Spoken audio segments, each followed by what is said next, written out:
She gave him everything, and he told her she was too dark to love. Imagine flying thousands of miles for one reason only: love. But what's waiting behind that glass door isn't love. It's the most brutal truth a woman can hear from the man she sacrificed everything for. Tonight, in the rain-soaked heart of Seoul, Zola Luthali's world doesn't just break. It shatters into something she'll spend the rest of her life trying to understand. But here's what nobody saw coming. The moment she lost everything was the exact moment her real story began. Stay with me until the end. Drop a like and comment the city you're watching from. I want to see how far this story travels. The rain came down hard that night. The kind of rain that doesn't care about your plans or your feelings, or the fact that you spent 3 weeks saving up for a plane ticket you couldn't really afford. It hammered the streets of Seoul like it had a grudge, bouncing off the pavement in silver sheets, filling the gutters with cold, rushing water that smelled like metal and exhaust, and something sour underneath. Zola Luthuli stood on the sidewalk outside the Grandeur Palace Hotel and tipped her head back for exactly 1 second. 1 second of feeling the rain hit her face, her cheeks, the bridge of her nose. She hadn't slept in 22 hours.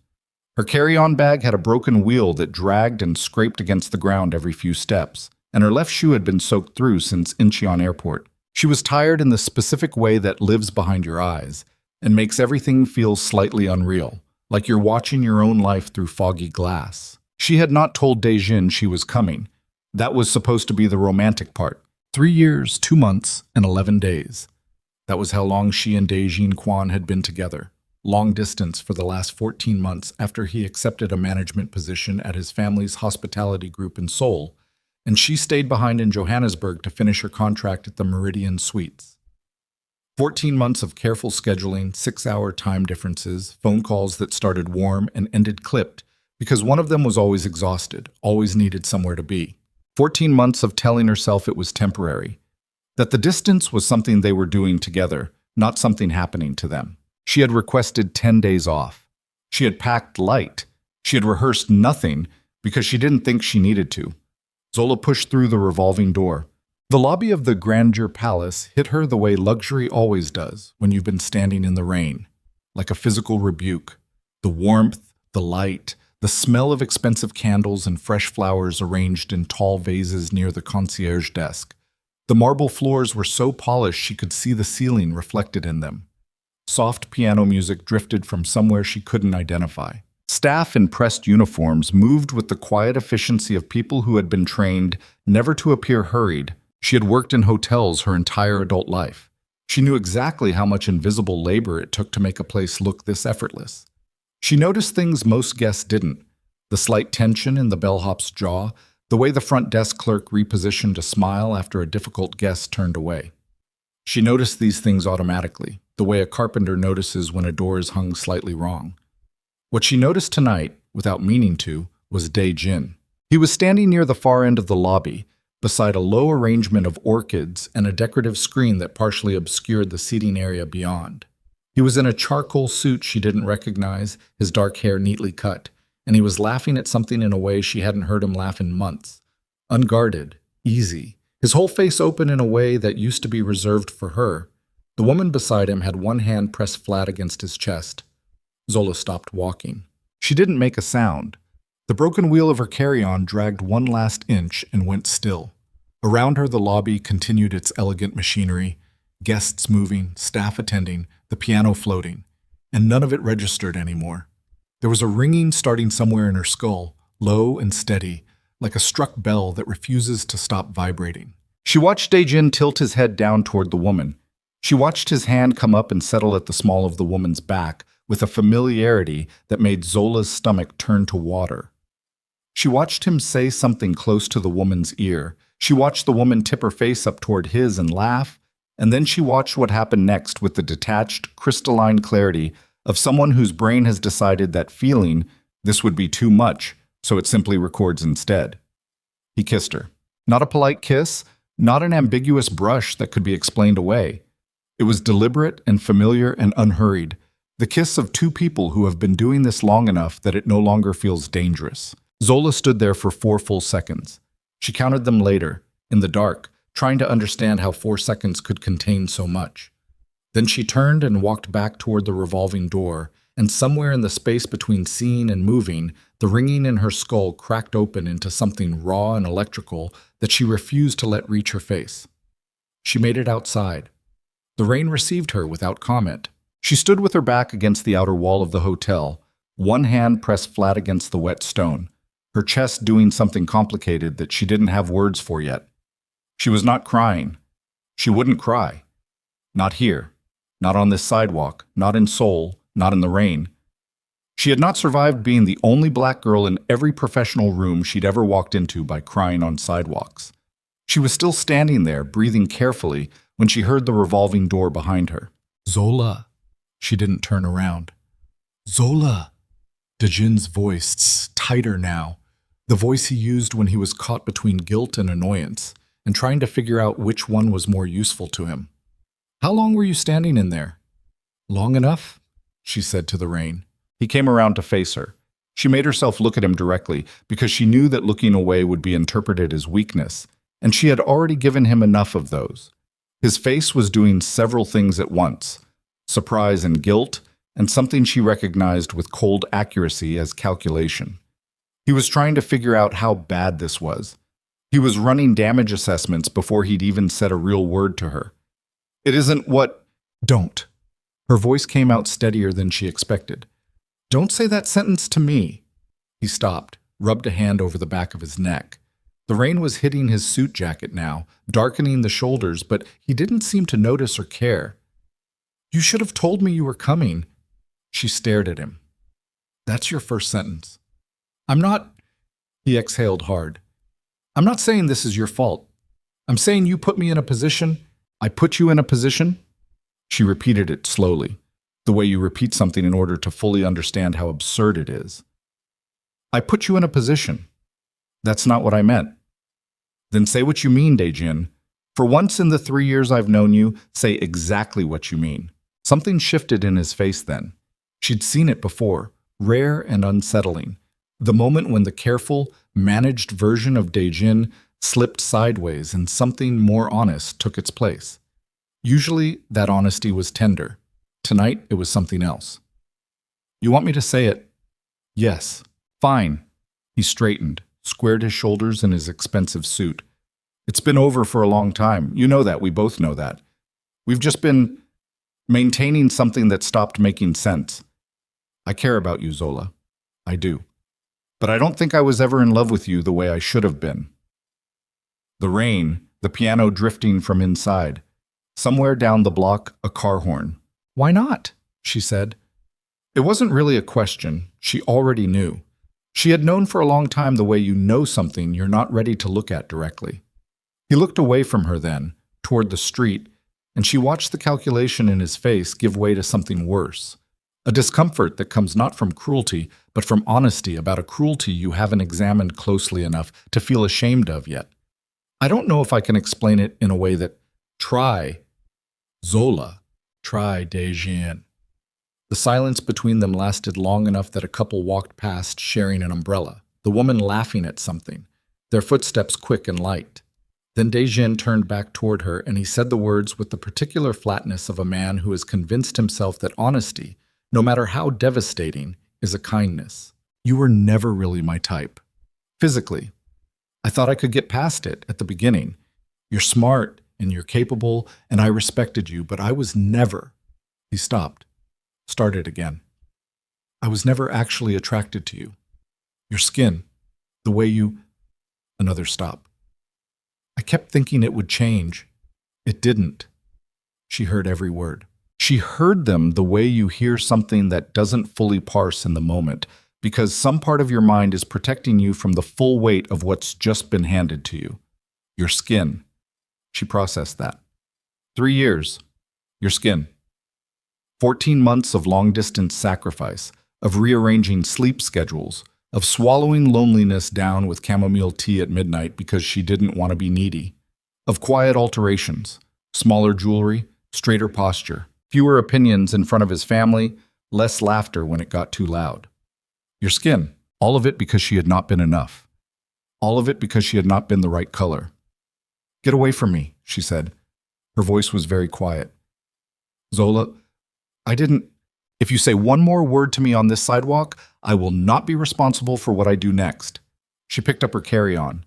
The broken wheels scraped against the wet stone. "Don't call me. Don't send a message. Don't have someone reach out on your behalf. We're done.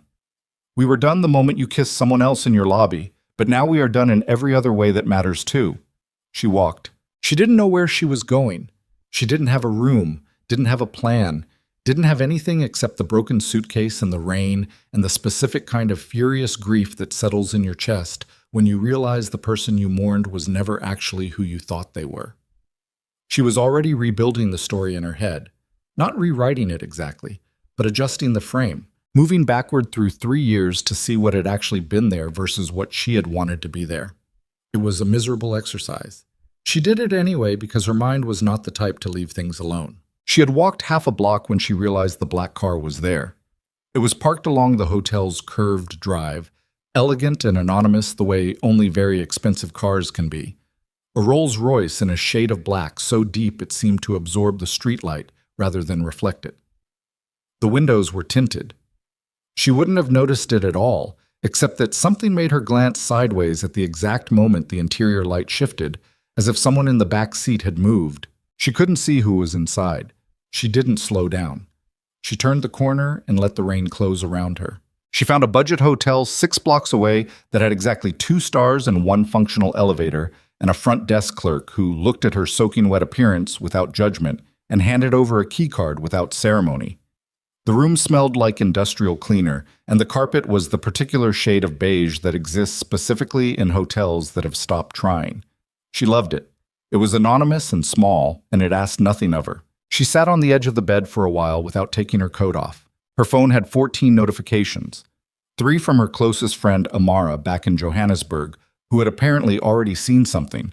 Zola had no idea how. She hadn't told anyone she was in Seoul. 6 from numbers she didn't recognize. 2 from her older brother Saifo. 1 from her mother's old email address that Zola still kept in her contacts, even though the account had been inactive for 11 years, which was obviously a glitch or a spam trigger and meant nothing at all, except that it made her chest do something uncomfortable for a second before she moved past it. And 2 from a number listed only as Hotel Group, Internal. She opened those last. They were brief, both from the same sender, a name she didn't recognize, a Voss, with a Hotel Group domain extension she'd seen on internal correspondence before. The first message had been sent 40 minutes ago. "Miss Luthuli, I understand this may not be the right moment. If you need somewhere to stay tonight that isn't a question, please let me know." The second, sent 15 minutes later. "Forgive the intrusion. I work with the grandeur. I saw what happened outside. This isn't an obligation, only an offer. There's a suite available at no cost, no strings. You look like someone who doesn't want charity, so let's call it a professional courtesy between people in the same industry." Zola read both messages twice. Then she set her phone face down on the scratchy bedspread and lay back with her coat still on and stared at the water stain on the ceiling and tried to figure out what she felt. Dejin's words came back in fragments, not the whole sentences but the shards. "Your skin. Never attracted. Thought I could get past it." She pressed the heels of her hands against her eyes. "The thing about being told you're too dark, too big, too much of the specific physical things you were born as. The thing about hearing that from someone who held your hand in 3 countries and met your brother and told you more than once that you were the most capable woman he'd ever known is that it doesn't land clean. It doesn't arrive as a single blow you can absorb and counter. It seeps. It finds every crack you thought you'd sealed, and it seeps down into them. And the worst part, the part she would never say out loud to anyone, was that it confirmed the voice she'd been arguing with for her entire adult life. The voice that showed up when she walked into a boardroom and counted chairs before sitting down to choose the least exposed seat. The voice that made her laugh a little quieter at networking dinners. The voice that had watched Dejin's mother look at her with a specific type of careful blankness at their one meeting and had said, very softly, "You see? You already knew." She was 31 years old. She had a degree in hospitality management and a professional reputation that had taken 11 years of 70-hour weeks to build. She spoke 4 languages. She had never once been late to a job. She had, in the last 14 months, cut her natural hair into a style she thought Dejin might prefer. and worn a waist trainer on 3 separate occasions and eaten less at dinner parties than she actually wanted to because she was afraid that she was somehow too much. She lay on that budget hotel bed with her coat still damp and the broken suitcase on its side by the door, and she let herself be still with that for a while. Not performing okay, not reaching for the narrative where this all turns out to be part of her growth, just still. Her phone buzzed. She didn't look at it. It buzzed again. She picked it up. A third message from A. Voss. The offer stands through morning. I hope you sleep. This city is better than tonight is making it seem. She almost typed back something sharp. She was good at sharp when she needed to be. The kind of sharp that comes from years of being underestimated and learning to cut precisely rather than widely. Instead, she stared at the message for a long time, and what struck her strangely was not the offer, but the last sentence. This city is better than tonight is making it seem. Not, I can help you. Not, you deserve better. Not any of the things people said when they wanted you to feel indebted. Just a small, sideways acknowledgement that tonight was bad and tomorrow might be different. She set the phone down. She didn't sleep for a long time. She showed up to work the next morning. Of course she did. She was Zola Luthuli. She had requested vacation time and she was technically off the clock, but the Grandeur Palace was short on experienced floor managers, and her credentials were in the system, and when the morning director called her at 7 a.m. asking if she was available, she said yes before she finished processing the question. Because work was the one place where she was inarguably what she was. Nobody in a hotel lobby was going to look at the way she ran a floor and find it insufficient. She wore her good blazer, the deep burgundy one that she'd bought herself after her first promotion and that Dae-jin had once told her was a lot for a work event. She wore it anyway. The Grandeur Palace in daylight was a different creature than the Grandeur Palace in the rain. The lobby rotated staff with the precision of a stage production. Different faces, same choreography, the whole elegant machinery running on invisible effort. She slipped into the rhythm of it the way she always did, competency taking over where everything else had run out, her hands and her voice doing the work while somewhere behind her sternum, a bruise she hadn't fully acknowledged yet throbbed quietly. She was reviewing a catering schedule at the concierge station when she became aware of being watched. Not in the way she sometimes felt watched in professional spaces. The evaluating, slightly skeptical attention of someone deciding whether she belonged there. This was different, steadier. She looked up. The man was seated in one of the lobby's private alcoves, half obscured by a structural pillar and a potted plant the size of a small tree. He was in a dark suit, very still, with a coffee cup in one hand and a phone in the other. He wasn't looking at his phone. He was looking at her. She processed this in the way she processed most things, quickly and sideways, striking in a way that didn't announce itself immediately. Probably late 30s, she thought. Northern European in his features, pale-complexioned, with dark hair and the particular quality of stillness that belongs either to very patient people or very controlled ones. There was something in the way he occupied the chair, not sprawled, not rigid, just completely settled, as if he'd been in exactly this position for exactly as long as he intended to be. He met her gaze without flinching and without the slightly startled adjustment that people made when they realized they'd been caught staring. He just looked at her. She looked back for exactly 3 seconds, then returned to her catering schedule. 20 minutes later, her earpiece crackled and the morning director's voice came through. Luthuli, Suite 1214 needs the morning briefing package. Can you run it up? She took the package from the desk. She took the elevator. She walked down the 12th floor corridor with its hushed carpet and its dim, expensive light and knocked on the door of Suite 1214. The man from the lobby opened it. He was taller than she'd gauged from across the lobby. He looked at her with the same unsettling steadiness. And then he said, in accented English that was difficult to place precisely, Miss Luthuli. Not a question. Mr. Voss, she said, because she had already understood. A beat. Come in, he said. I want to talk to you about something, and I want to be straightforward with you, because I think you're someone who prefers it that way.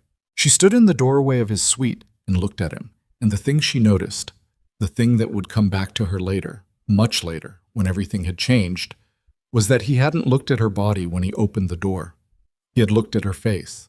directly, immediately, and with an expression that was careful and serious and entirely unreadable. "What do you want to talk about?" she asked. He hesitated. And a man like Adrian Voss, she would come to learn, almost never hesitated. "Your mother," he said. The hallway seemed to narrow slightly around her. 11 years of silence, the inactive email account, the way her brother changed the subject whenever the topic surfaced at family dinners. "My mother," she repeated, "has been dead for 11 years. Adrian Voss looked at her steadily, and his face did something complicated that she couldn't fully read yet. And he said, "I know that's what you were told." The door to the suite was still open behind him. The corridor was very quiet. And Zola Luthuli stood in that silence and felt the floor of the world she'd rebuilt tilt very slightly on its axis, the way it does in the seconds before something irrevocable begins. She did not walk away. She stepped inside. The suite smelled like black coffee and something woodsy that she couldn't immediately name, cedar, maybe, or something close to it. It was the kind of smell that belonged to a person rather than a place, which told her he'd been here long enough to make the room absorb him. The living area was large and precisely ordered in the way that very controlled people keep spaces. Nothing decorative left out, no personal items visible except a slim laptop and a stack of folders on the writing desk. And beside those folders, a single framed photograph lying face down. She noticed the photograph the way she noticed everything, automatically, without making a performance of it. Adrian Voss gestured toward the seating area and moved toward the desk without any of the performative courtesy that men in his position usually deployed, the practiced charm, the deliberate effort to put people at ease. He just moved, efficiently, and picked up a coffee cup that had gone cold and set it back down without drinking from it. Zola sat on the edge of the sofa. She did not lean back. "Start from the beginning," she said, "and don't manage me." He looked at her across the room. "I wasn't planning to. You have a file on my mother. You told me what I was told about her death might not be accurate. Those are two very significant things to drop on someone in a hotel hallway, so before I decide whether to walk back out that door, I need you to explain to me, clearly and without editorializing, how you know either of those things." He pulled the desk chair out and sat down, forearms on his knees, and she noted the posture. No desk between them, no authority staging. Either he was genuinely trying to minimize the power differential, or he was very good at appearing to. She kept both possibilities open. "My father," he said, "spent the last 9 years of his life looking for a woman named Nandi Luthuli. He was a private investigator before he built the business. Did that work for 20 years before he moved into corporate consulting. He took the Luthuli case as a personal favor to someone who no longer had the means to pursue it themselves. He told me about it 6 months before he died. He made me promise to continue it if I was ever in a position to do so." Zola kept her face very still. Nandi. Her mother's name in someone else's mouth felt wrong in a way she couldn't explain. Not threatening exactly, but intrusive, like fingers touching something that had been carefully wrapped and set aside. "What someone?" she said. "A man named Bertrand Cole, a South African attorney who worked with your mother in Johannesburg in 2008 and 2009. He's in his 80s now. He's the one who hired my father originally." She didn't recognize the name. That meant nothing.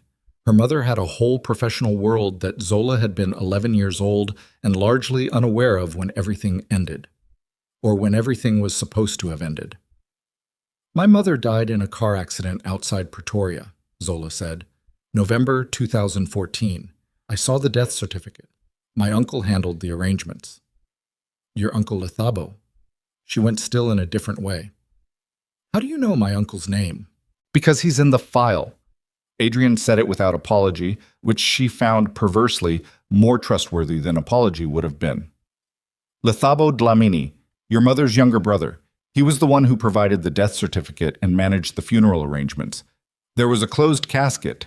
He paused. "There's no record of an autopsy. The accident report references a vehicle fire, which is why the casket was closed. But there's no hospital intake record for a Nandi Luthuli or any of the 3 aliases she'd been using. Anywhere in Pretoria. Anywhere in Gauteng province." The room was very quiet. Outside, 12 floors down, Seoul moved through its morning in complete indifference. You're telling me, Zola said carefully, that my uncle... I'm not telling you what it means. I'm telling you what the records show. That's a very careful distinction. It's a necessary one.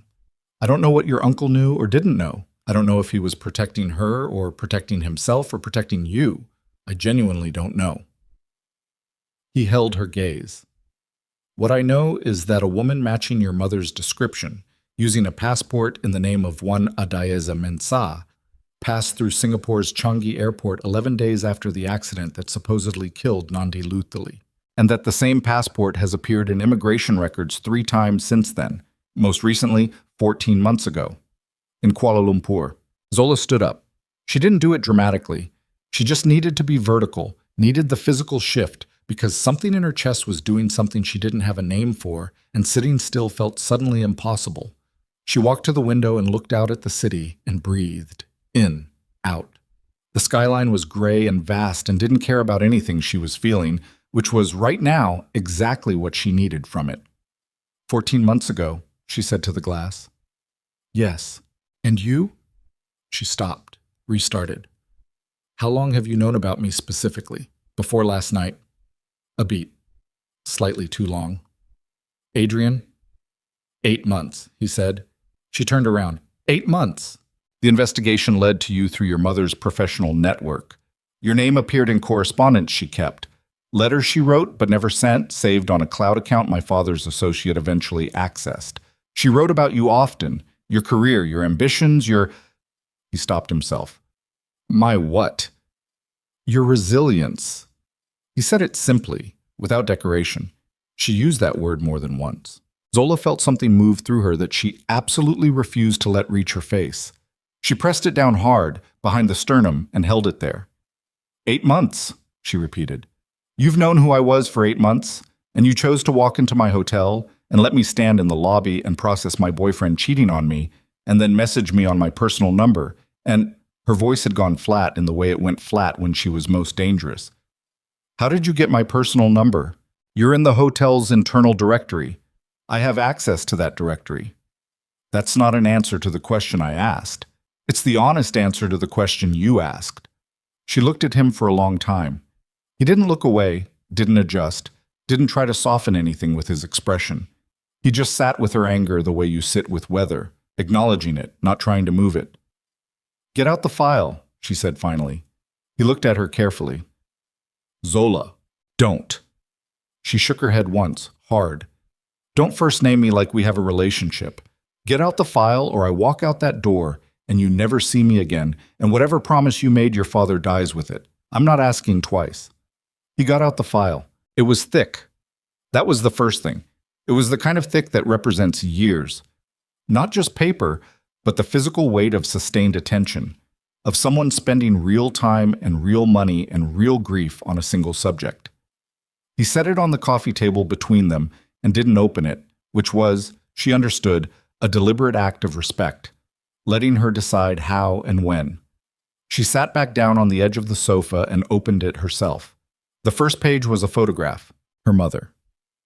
Nandi Luthuli, 43 years old in the photograph, standing on what looked like a covered market walkway somewhere warm and green. She was in a yellow dress. She was looking slightly off camera, toward something to her left, and there was an expression on her face that Zola spent a long time looking at before she could name it. Not fear, not happiness. Something in between. The expression of someone who has gotten very good at watching for things. Her mother had been dead for 11 years. Her mother was standing in a yellow dress in a photograph taken. Zola flipped the page and checked the metadata notation. 14 months ago. She breathed. In, out. She turned pages. She didn't let herself feel anything while she was reading. She had learned this in boardrooms and in difficult family conversations and in every situation where feeling too early cost you precision. She moved through the file the way she moved through operational problems, systematically, absorbing data, flagging inconsistencies. Her hands were very steady. She was proud of her hands for that. Adrian Voss did not speak while she read. He sat across from her with his elbows on his knees and watched her with that same quality of attention he'd had in the lobby. Not intrusive, not performing concern, just present. She was aware of him the way she was aware of her own heartbeat. constant, slightly accelerated, noted, and set aside. 20 minutes, maybe more. She closed the file. My mother, she said, was involved in documenting financial transfers connected to a trafficking network operating out of 3 West African countries and routed through a Johannesburg-based legal firm. She looked at him. That's what this says. Yes. And the people who ran that network? 2 of them are currently in prison in Nigeria. 1 died in 2019. 2 others are still at large. One of those 2 had significant reach into South African law enforcement in 2014. Which is why she ran. Which is why someone helped her run, he said. My father was one of those people. He arranged the passport, the initial transit, the first 6 months of relocation funds. He didn't tell me this while he was alive because he was protecting both her safety and his own legal exposure. He told me when he was dying because he needed someone to finish what he'd started. Zola set the file down on the coffee table very carefully. Your father helped my mother fake her death and disappear. She said it as a statement, not a question, because she needed to hear it out loud in her own voice to make it real. Yes, and she has been alive for 11 years. Her voice was very controlled and very quiet. While I buried an empty casket and my brother Saifo blamed himself for not visiting more and my uncle, she stopped. Her uncle Athabo, who had called her on the anniversary every year, who had cried in a way that seemed genuine, who had made the arrangements and provided the certificate. Who had known? My uncle knew. I believe so, yes. Did she ask him to lie to us? I don't know. Don't tell me you don't know if you actually have a theory. He was quiet for a moment. I think she believed it was the only way to protect you and your brother. I think she believed that if you knew she was alive, you'd look for her. And if you looked for her, the people she was hiding from would find her through you. He paused. I think she's been watching your careers from a distance for 11 years, and I think it has cost her more than either of us can understand. But I don't know her. I only know what's in that file. Zola pressed her fingers against the edge of the coffee table. The wood was solid and cool and real. She focused on that. You came to Seoul, she said, because I'm here. Yes. You've been staying at this hotel. Yes. And last night, outside, the black car. A small movement in his face, not quite a wince. Yes. You were watching me. I was trying to find the right moment to approach you. There isn't a clean way to do this. I've known that from the beginning. Every version of this conversation starts with me handing you something that's going to break something else, and I've spent 8 months trying to find the least damaging way in. He met her eyes directly. Last night didn't seem like the right moment. This morning I showed up for a shift I wasn't even scheduled for because my life has a specific kind of collapse happening in it, and working is how I don't drown. She heard the raw edge in her own voice and didn't soften it. And you sent someone to pull me up here. I sent the morning director a staffing recommendation, yes. That's manipulation. It was, he said without flinching. I needed to speak with you, and I needed it to happen in a context where you'd have professional footing and not feel ambushed. I was trying to give you some control over the setting. I'm aware that the attempt itself was a form of removing control. There's no clean answer to that contradiction. She stared at him. He stared back. I don't like you, she said. You don't know me. I don't like the way you've inserted yourself into my life without my permission under the justification of good intentions. Good intentions are a reason, not an excuse. I know. And I don't know if this file is real. I don't know if you are who you say you are. I don't know if this is some elaborate scheme that I can't see the shape of yet, and I want you to understand that I will verify every single thing in that folder independently before I believe a word of it. Good, he said. You should. I'll give you contact information for Bertrand Cole and for 2 of my father's former associates who can corroborate the timeline. You can take the file. She picked up the file and held it against her chest and stood up. Don't follow me, she said. Don't message me. Don't engineer situations. If I want to speak with you again, I will find you. He nodded once. She walked to the door. She had her hand on the handle when he said, quietly, She called you Zoe. In the letters. She said you hated being called Zola when you were small because it felt too formal. A pause. She said you used to make up stories to explain the constellations because you didn't like the official mythology, that the real stories were always better than what somebody else decided they should be. Zola stood with her hand on the door handle for a long moment. She left without turning around. The next 4 days were the worst and most productive of her life. She didn't sleep more than 4 hours any given night, and the hours she did sleep were shallow and full of images that dissolved the moment she surfaced. Her mother's face in the yellow dress, her uncle's voice on the phone every November, Dejin's hand at the small of another woman's back, the thickness of that file. She woke each morning with the feeling of someone who has survived a small private earthquake and must now assess structural damage before the next one arrives. She verified everything. She called Bertrand Cole, an elderly man in Cape Town who spoke carefully and with the particular cadence of someone choosing each word like he's crossing a river on stepping stones, and he confirmed the timeline, confirmed her mother's involvement in the documentation project, confirmed that he had hired a private investigator named Klaus Voss in 2015 after his own attempts to locate Nandi had stalled. He wept, briefly, on the phone. He apologized for the years of silence. He said he had been afraid. Afraid of what? Zola said. Of what telling you would mean, he said. For her safety. And for yours. Your mother was very specific in her instructions. She gave you instructions. A pause. She trusted very few people. I was one of them. I'm sorry, Zola. I'm so sorry. Some decisions look different when the years pass. She hung up.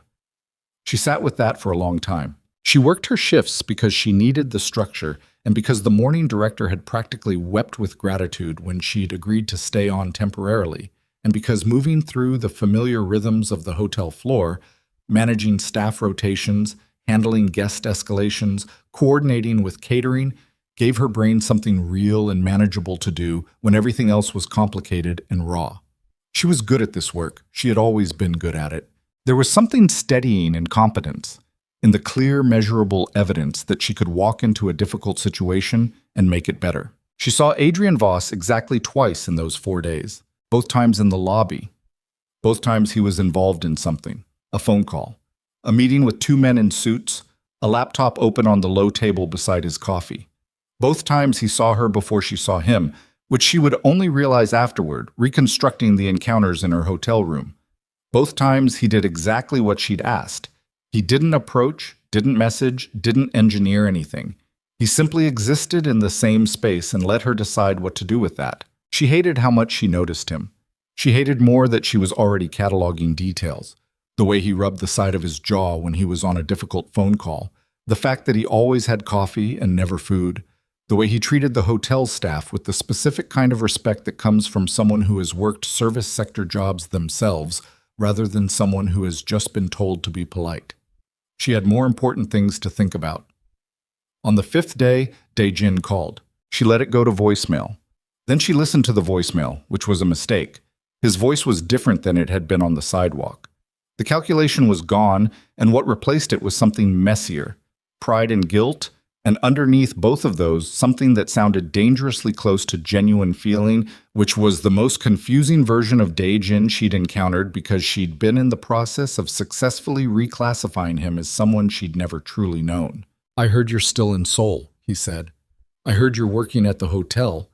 I need you to know that what I said, the way I said it, I wasn't trying to hurt you like that.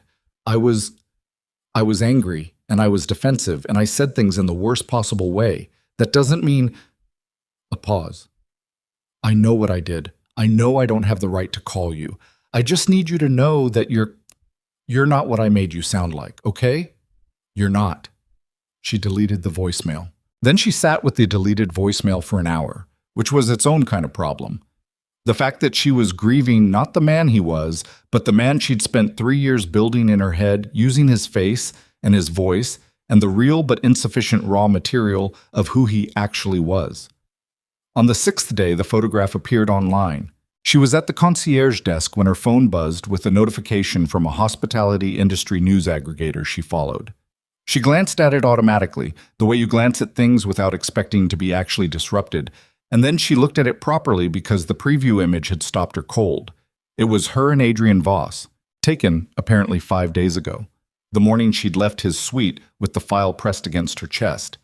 The angle suggested it had been shot from the lobby, through the glass elevator bay, catching both of them in profile as they stood in the corridor outside 1214. She was holding the file. He was standing in the doorway. The composition looked, she realized with cold clarity, exactly like what people who didn't know the context would assume it looked like. The caption read, "Industry sources confirm Grandeur Palace 5IP. Adrian Voss has been seen in close company with a hotel staff member during his extended Seoul stay. The question everyone in hospitality circles is asking, who is she? And what exactly is the nature of this arrangement?" The arrangement.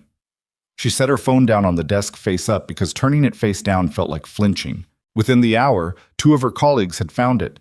She could tell by the way they looked at her, not hostile, not overtly, but with the specific combination of curiosity and pity and barely contained hunger for detail that spread through any workplace where something interesting had happened to someone.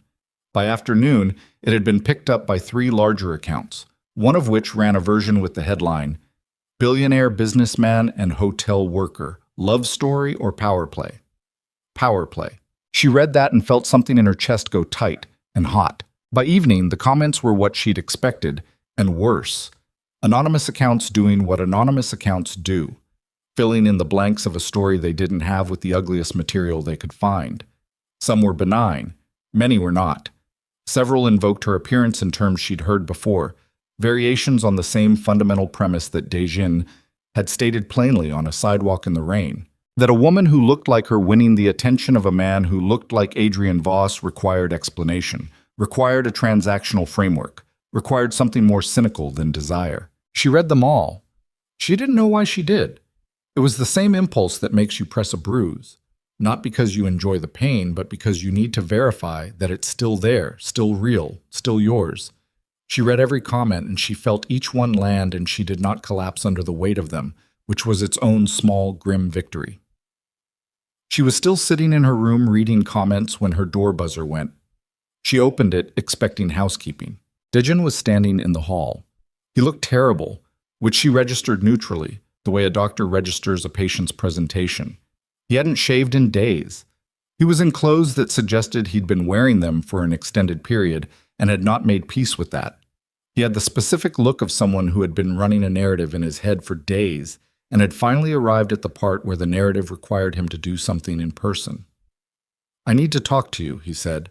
"No, you don't." "Zola, you didn't need to talk to me when you were kissing someone else in your own lobby. You didn't need to talk to me when you told me I was too dark for you to be attracted to. You don't get to need to talk to me now because you saw a photograph online and felt something." His jaw tightened. "This isn't about the photograph." "Then what's it about?"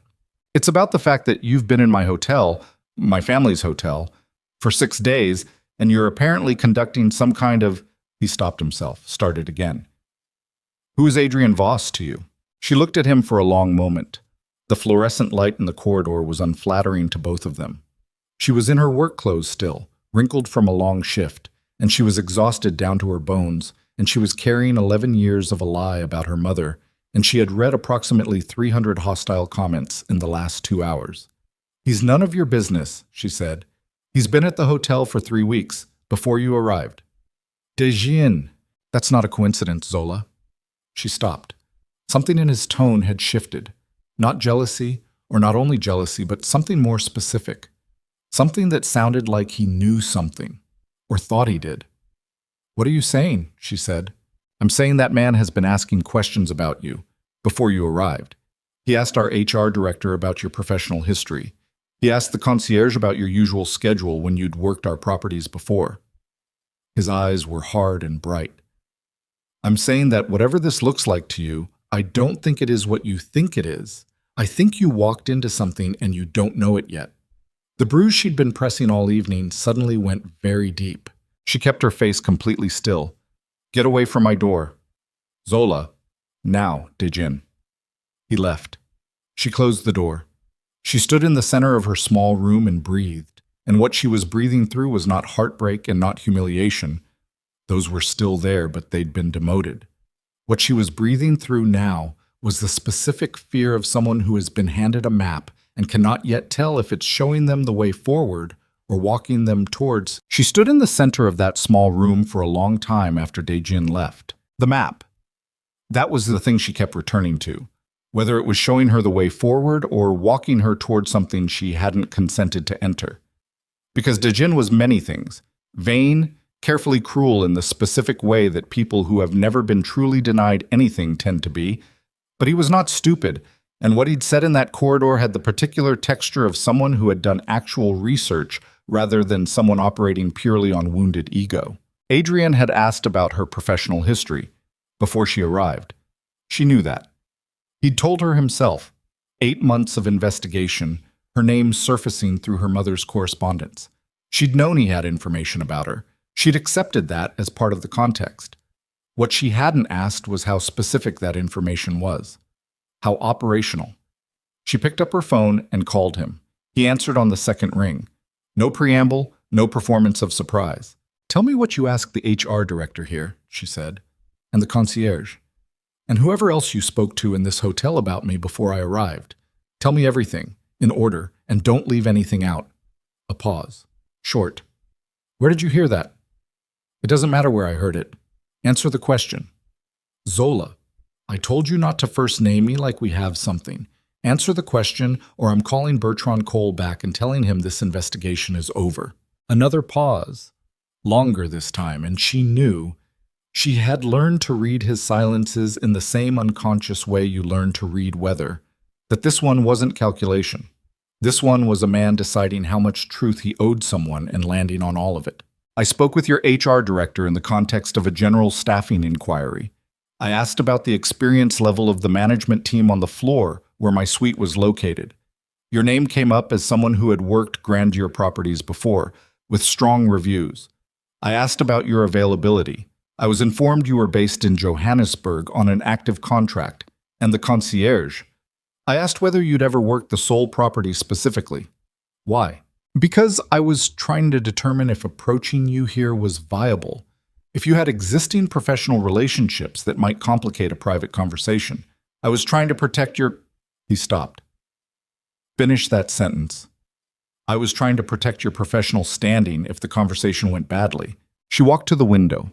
The city was doing its nighttime thing, all lit glass and moving taillights, and the distant sound of traffic that she could see but not quite hear through the sealed pane. "You were building a file on my professional movements," she said, "in addition to the personal file. I was making sure I approached you in a way that minimized harm. You were controlling the conditions of our meeting." "Yes." No softening on it, just the plain word. "I was. I'm not going to pretend that's a neutral thing to do. I made a calculation about how to do this with the least possible damage, and that calculation required information that I gathered without your knowledge. I know how that sounds." "Do you?" Her voice had gone very flat, the specific flatness she used when she was most furious and most in control of it simultaneously. "Because it sounds like you've been moving me around a board for 8 months, and the story about your father, and the promise, and Bertrand Cole, all of it real maybe, I'm not saying it isn't, but layered over the top of a pattern of behavior that looks exactly like someone who has never in their life been told they don't have the right to do something." Silence. "I don't know," she said. "If you're a man who did something wrong in the service of something right, or if you're a man who is so accustomed to having access to everything that you've never stopped to consider that other people's lives aren't data sets you get to work with." She paused. "And I can't figure out which one you are tonight, so I'm going to need you to stay out of my way until I can." She hung up. She sat on the edge of the bed. Her hands were shaking slightly, which she noticed with a detached kind of irritation. She pressed them flat on her thighs and breathed until they stopped. She needed to think.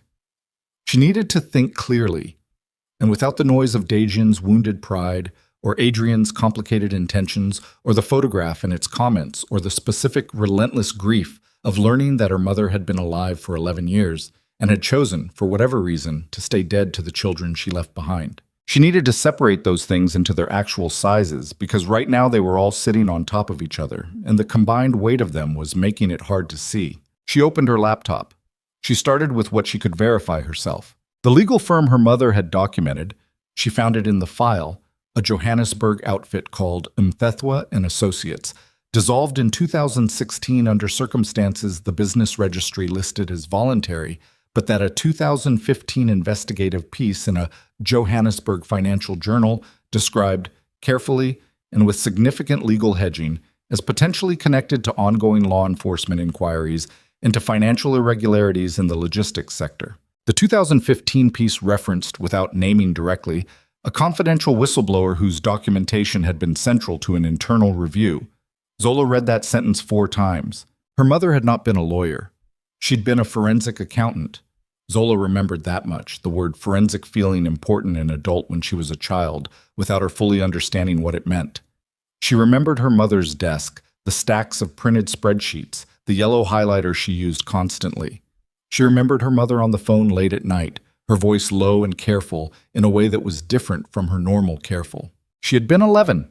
She had noticed things the way 11-year-olds notice things, incompletely, without context, storing them in a part of the mind that doesn't organize until much later. She kept reading. By 2 a.m, she had assembled a picture that was incomplete and terrifying in its incompleteness. Her mother had been, in the language of the file and the old news pieces and the careful comments of a dying man's business associates, a primary source in a financial investigation that crossed 3 countries and ultimately contributed to 4 prosecutions. She had done this quietly, over 18 months, while continuing her regular client work and raising 2 children in a house in Soweto, with a small garden and a dog named Peanut that died the year before everything ended. She had done this alone. She had not told her brother Saifo, who was 16 when their mother disappeared and who had spent 3 years blaming himself before he built enough scar tissue to stop. She had not told their uncle Lethabo, or, this was the part that was becoming harder to swallow with every hour, maybe she had told Lethabo and Lethabo had made a choice that he'd been living with for 11 years, calling his niece every anniversary and crying with the particular authenticity of someone who has done something they can't undo. At 2:47 in the morning, Zola closed the laptop and lay back on the bed with her forearm over her eyes and let herself feel it. All of it, in sequence, without management. Her mother, Daijin, the photograph, the comments, Adrian's files and his careful, controlled maneuvering and the face he made when she told him she didn't like him. Not hurt, just absorptive, like a man who had learned to take accurate assessments as useful data rather than attacks. She let herself feel it until it stopped being an emergency and became instead something she was carrying. There was a difference. Emergencies required immediate response. Something you were carrying just required that you kept moving. She was still very good at moving.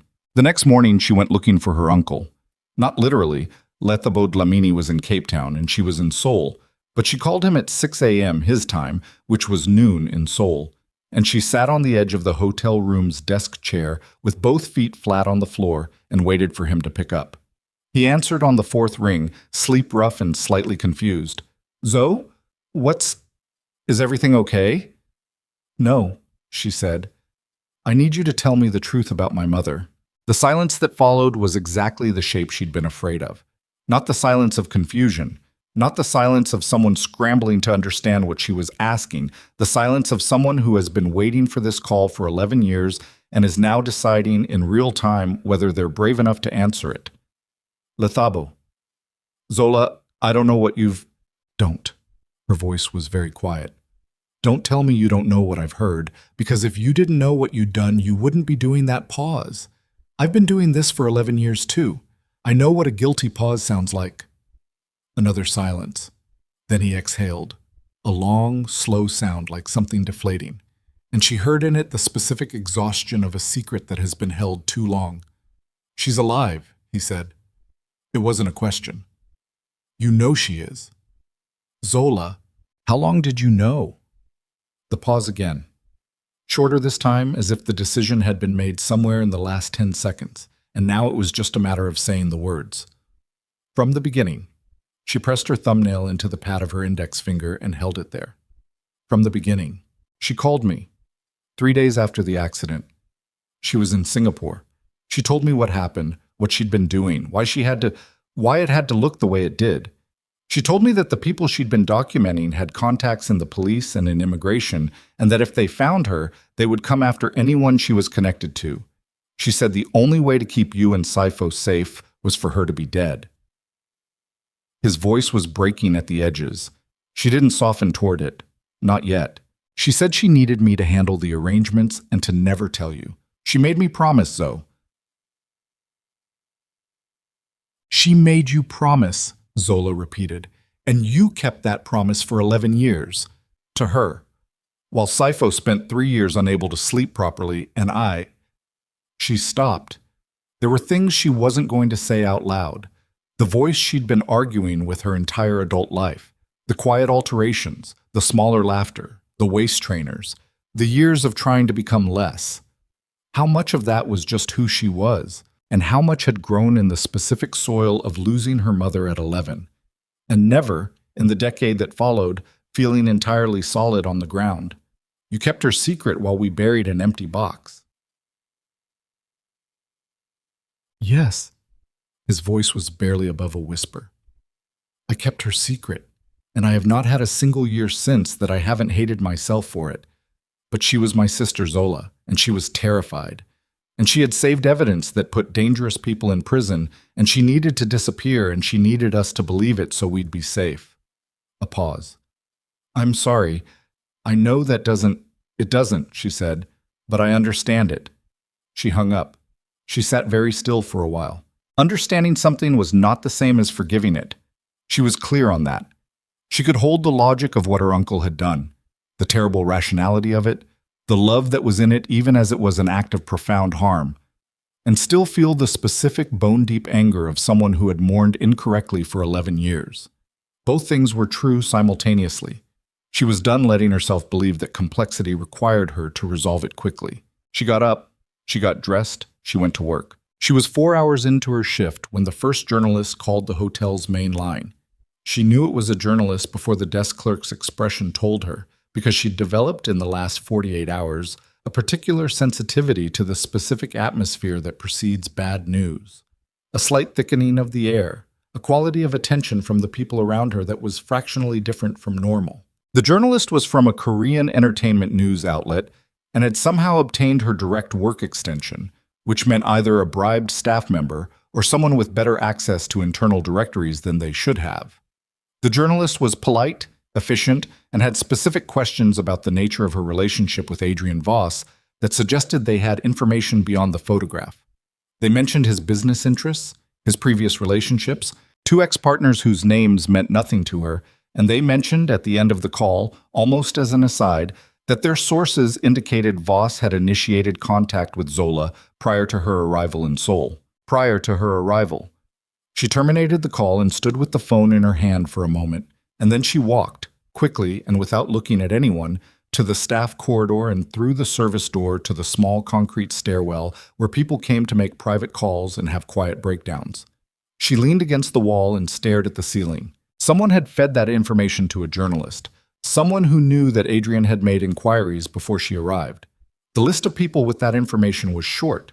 The HR director, the concierge he'd spoken to, the morning director who'd called her in for the shift, possibly others in the hotel's management structure, or Dejin, who had come to her room last night with exactly that information already in hand and a specific look on his face that she was now reinterpreting. Not just wounded pride, strategy. She took out her phone. She called Adrian. Someone told a journalist you made contact with me before I arrived, she said, without greeting. A beat. Then very carefully, when did you receive this? 20 minutes ago. Direct call to my work extension. Give me the outlet name. She did. She heard him moving, footsteps, a door closing, the quality of sound changing as he shifted spaces. His breathing was steady, but she was learning to hear the texture beneath the steadiness, and what was under it right now was tightly controlled urgency. I need you to go about your shift normally, he said. Don't speak to any other press. If anyone approaches you directly, refer them to the hotel's PR contact and walk away. I'm not your employee. I know. I'm asking. She pressed her back against the cold concrete wall. Who did this, Adrian? The pause was different from his usual pauses. Tighter. I have a theory. Tell me. Not on the phone. Can you come to the suite during your break? She didn't want to go to the suite. Going to the suite had produced the last time the most destabilizing 48 hours of an already destabilized week. But the journalist's call had changed the texture of the situation in a way that made her feel, for the first time, not like someone processing difficult information in private, but like someone visible and targeted, and she was not going to navigate that blind. 1 hour, she said, and hung up. She was wrong about 1 hour. It took 40 minutes because what happened between the stairwell and her break changed everything. She was passing the lobby's secondary seating area, a quieter alcove near the business services corridor, when she saw the laptop screen. It belonged to a guest, a man in his 50s in a business suit who had it angled toward him, but not so sharply that she couldn't see it as she passed. She would not have stopped at all except that the photograph on the screen was one she recognized. Not the one of her and Adrian, a different one, an older one, a woman in a yellow dress. She stopped walking. The man noticed and angled the laptop away, which was the reaction of someone who didn't want to be observed, which was too late. She had already seen the edge of what was on that screen, and it had already done its damage. She did not stop to think about whether what she was about to do was reasonable. She walked directly to the man's table and she said, quietly, but without any softness in it, "Who are you?" He looked up at her. He was Korean, well-dressed, with the kind of face that had been pleasant once and had since been reorganized by years of stress into something harder. He looked at her with a recognition that he was not quick enough to conceal. "I think you have the wrong—" "You had a photograph on your screen of a woman in a yellow dress standing in what looks like a covered market," she said. "I've seen that photograph before. I want to know where you got it and who you are." He closed the laptop. She put her hand flat on the table. "I work at this hotel," she said. "I can have security here in 45 seconds, or you can tell me who you are." He looked at her for a long moment, assessing, deciding, and what she saw in his face when he finished deciding was not guilt and not aggression, but something that chilled her significantly more than either of those would have. He looked tired. He looked like a man who has been doing something for a very long time and has run out of the energy required to pretend it's anything other than what it is. "My name is Park Sung-jin," he said. "I work for a private risk management firm contracted by two parties with outstanding interests in a financial case originating in West Africa and South Africa, 2009 to 2014. He paused. "I've been in Seoul for 3 weeks. 3 weeks. The same as Adrian." "You've been following Adrian Voss," she said. "I've been monitoring developments related to the Luthuli case," he said. "Miss Luthuli, I need you to understand something. The file Mr. Voss has shown you represents one version of events. There are others." Her heart was doing something loud and rapid in her chest that she was actively refusing to let reach her face or her hands. What other versions? "The woman in that photograph." He touched the edge of his closed laptop. "We've had her location for 4 months. We've been watching to see who else would find her. When Adrian Voss began intensifying his inquiry 8 months ago, we began watching him too." He looked at her steadily. "Ms. Luthuli, 2 of the individuals connected to the network your mother documented are not in prison. I told you that already because it's in every version of the file. What isn't in Voss's version is that one of those individuals has been conducting his own search. Not for your mother, for the documentation she retained, evidence she never submitted, that she has been holding as protection, insurance." Zola's mouth had gone dry. "How do you know about documentation she retained?" "Because the individual looking for it told us. He came to my firm because he wanted the same thing your mother's colleagues wanted, to find her quietly. His reasons are different." Park Sung-jin's voice was very even. "He hired us to find the insurance documentation before she could use it or pass it on. We declined, but declining doesn't mean he stopped looking. It means he found someone else." Another pause. "Someone with existing access to the hospitality networks your mother is adjacent to. Someone who has been in this hotel for 3 weeks." The lobby hummed around her. Guests moved. Staff moved. The piano was not playing because it was midday and the pianist didn't start until evening. Everything was completely, insultingly normal. "You're telling me," Zola said, and her voice was very low and very precise, "that someone in this hotel, someone connected to Adrian Voss's network or operating parallel to it, is not trying to reunite me with my mother. They're trying to use me to find my mother so they can take whatever evidence she has been sitting on for 11 years. Park Sung-jin looked at her without blinking. I'm telling you to consider that two investigations running simultaneously toward the same woman might not have the same objective. She straightened up slowly from the table, her hand lifted from the surface. She looked at the closed laptop and she thought about the yellow dress and about a woman who had been running for 11 years and had apparently been smart enough, careful enough, desperate enough to hold something back as leverage, and was somewhere in Kuala Lumpur right now, not knowing that her daughter was standing in a Seoul hotel lobby trying to figure out who was trying to help her and who was trying to use her as bait. "I need your card," she said. He gave it to her. She walked toward the elevator. She pressed the button. She stepped inside when it arrived, and the doors closed around her, and she stood in the mirrored box of it going up. And she looked at her own face, and what she saw there was a woman who had, in the space of 6 days, been publicly humiliated, privately devastated, handed the resurrection of a dead mother, fed into a media cycle she hadn't consented to, possibly manipulated by a man she had been starting, despite every rational objection, to trust, and was now standing at the center of something that was significantly larger and more dangerous than a complicated personal history. The elevator opened on the 12th floor. She walked to suite 12144, and she knocked. And when Adrian opened the door, she walked past him into the room without waiting to be invited. And she turned around and she looked at him, and she said, "Tell me about Park Sung-jin." And the expression that moved across Adrian Voss's face in the half-second before he controlled it. The flash of something that was not surprise but was very close to the specific look of a man who has been doing two things at once and has just been made aware that the seam between them has become visible, was the most frightening thing she had seen since she walked into a Seoul hotel lobby and watched the last 3 years of her life dissolve through a lobby window in the rain. The expression lasted less than a second. Then Adrian's face closed back into that controlled stillness, and he stepped aside to let her fully into the room and shut the door behind them, and Zola stood in the center of the suite's living area and watched him do all of that with the particular attention of someone who has decided that every micro-movement is data. "Sit down," he said. No. He didn't push it.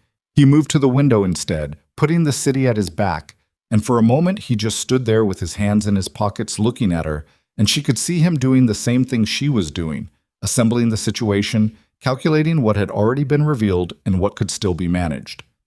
"You know him," she said. "I know of him. That's not the same thing, and the distinction isn't going to work right now. He told me he's been monitoring your investigation. He told me there's a second party looking for my mother, someone connected to the network she documented, and that this person is using someone with access to hospitality networks as a proxy." She took one step toward him. "He implied that person might be connected to you, so I need you to tell me, right now, what Park Sung-jin is to you and what you have not told me." Adrian pulled his hands from his pockets. He rubbed the side of his jaw once, the tells she'd already cataloged, the one that appeared on difficult phone calls, and then he dropped his hand and looked at her with an expression that was, for the first time since she'd known him, not fully controlled. "Park's firm was contracted 18 months ago by a man named Renar Khoury," he said. "Khoury is one of the 2 individuals from the original network who was never prosecuted. He's been looking for your mother for years. When Park's firm declined to actively locate her, Khoury found another avenue." He paused. "He approached someone in my company's consulting network, a junior associate named Marcus Teller, who handles logistics for our hospitality division and has access to property databases across 17 Asian and African markets." The room was very still. "Marcus Teller," Zola repeated. "He's been with my company for 4 years. I had no knowledge of his arrangement with Khoury until 6 weeks ago, when a financial audit flagged payments that didn't match his salary bracket. I've been investigating internally since then." He met her eyes. "I came to Seoul 3 weeks ago because Marcus handled the Grandeur Palace account. Because your name was in our databases from your previous work at affiliated properties. Because when I realized Khoury might be trying to use our hospitality network to locate people connected to the Lutherly case, I needed to be here. In person." "You needed to be here," she said slowly. "To do what, exactly?" "To intercept." The word landed, and she let it sit for a moment. "You came to Seoul to intercept a man using your own company's infrastructure to hunt my mother," she said. "And you decided that the best strategy for doing that included befriending me." Finding you, telling you the truth about your mother, giving you the means to reach her before Corey's people could use you as an unwitting, before Corey could use me. Her voice had gone somewhere very cold. So you decided to use me first. That's not Adrian. She said his name like a line being drawn. I want you to listen to what you just told me. You identified me as a potential vulnerability in an operation you were running. You positioned yourself in my proximity. You timed your introduction to a moment when I was emotionally destabilized. And you gave me information that was true, but that also functioned to attach me to you, to make me feel like you were the only person who understood what was happening, to ensure that when I needed to move, I would move toward you. She breathed. Tell me how that is different from what Corey is doing. The silence was long and had real weight in it. The difference, he said, and his voice was rough in a way it hadn't been before, is that I am not going to hand you to anyone. The difference is that everything I have told you has been true. The difference is that my father made a promise that cost him the last years of his life, and I came here because I am the kind of person who keeps promises, and that is the whole of it. I cannot make that look clean because it isn't. But it is what it is. She stared at him. Her heart was doing something complicated in her chest, fury and something adjacent to grief, and underneath both of those, something she refused to name yet because naming it would require trusting her own instincts, and she was no longer certain her instincts hadn't been entirely compromised by a week of accumulated devastation. Where's Marcus Teller right now? She said. I don't know. He stopped responding to internal communications 3 days ago. 3 days ago. Yes. The photograph of us leaked 4 days ago. Adrian went very still. She watched him make the connection, watched it move across his face like weather, and what appeared on the other side of it was not the careful control she'd been reading for days, but something raw, something that looked like a man who has just realized the thing he was trying to prevent has already started. He leaked the photograph, she said, to create noise, to put pressure on you and to expose me publicly so that... She stopped. Her mind was moving fast now, assembling things she hadn't fully connected before.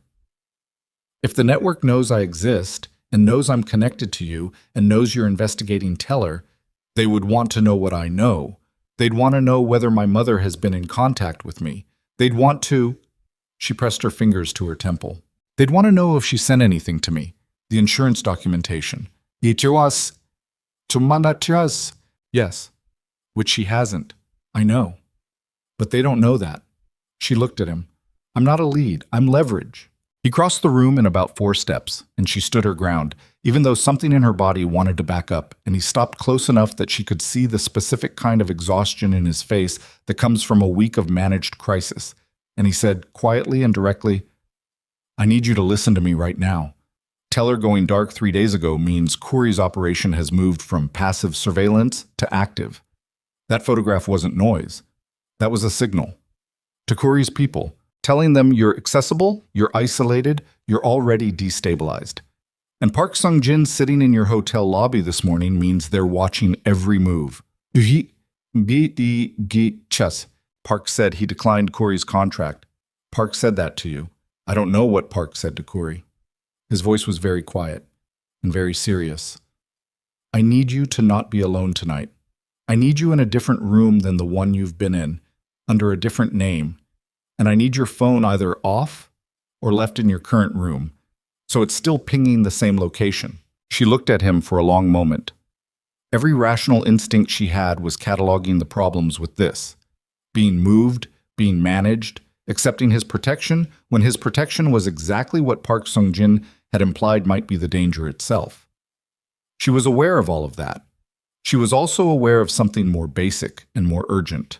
That she was standing in a situation that had outgrown her ability to navigate alone, that the woman in the yellow dress in Kuala Lumpur had spent 11 years surviving precisely because she understood when the threat was real and made hard choices accordingly, and that if there was one thing Nandi Luthuli had passed to her daughter, it was the specific gene for deciding quickly when slow would cost you everything. I'm not going to hide in your suite, she said. No. There's a residence-class property 2 blocks from here, off-brand, no affiliation with the Grandeur Group. I'll have a room booked under a name with no connection to either of us. He pulled out his phone.